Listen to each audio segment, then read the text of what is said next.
Cockroach, దీన్నే మనం బొద్దింక అని కూడా అంటాం. మన ఇళ్లలోనే తిరుగుతూ పెరుగుతుంటుంది. మనిషి జన్మించి 40,000 ఏళ్ళు, డైనోసార్లు 1,500,000 ఏళ్లవుతుంటే బొద్దింకలు అవతరించి 3 కోట్ల సంవత్సరాలవుతుంది. భూమి రూపాంతరాలన్నింటినీ తట్టుకున్నాయి. ఆక్సిజన్ లేకుండా గంటల పాటు జీవిస్తాయి. తిండి లేకుండా 90 రోజుల పాటు ఉంటాయి. నీరు లేకుండా 40 రోజులు ఉండగలుగుతాయి. బాడీ పార్ట్ లేకుండా కూడా జీవిస్తాయి.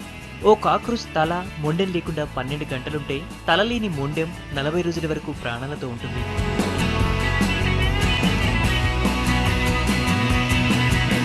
ఒక్క ఆస్ట్రేలియాలోనే 428 రకాల బొద్దింక జాతులున్నాయి.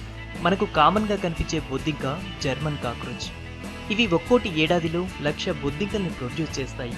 మనుషులు ఎక్కడుంటే బొద్దింకలు ఎక్కడుంటాయి. అది స్పేస్ అయినా సరే. 2007లో రష్యన్ స్పేస్ స్టేషన్లో హోప్ అనే బొద్దింక 33 పిల్లల్ని పెట్టింది. నిజం చెప్పాలంటే కాక్రోచ్లు మనుషుల కంటే నీట్గా ఉంటాయి. అవి చెత్త చెదారాన్ని తిన్నా వాటి వల్ల జబ్బులు రావు.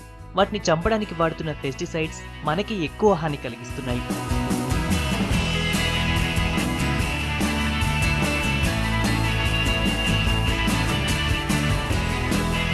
నిజానికి కాక్రోచ్లు మనకెంతో ఉపయోగపడుతున్నాయి. అజీర్ణం, నరాల బలహీనత, బాయిల్స్, చెవిపోటు, నపుంసకత్వాలకు కాక్రోచ్ల నుంచే మందులు తయారవుతున్నాయి.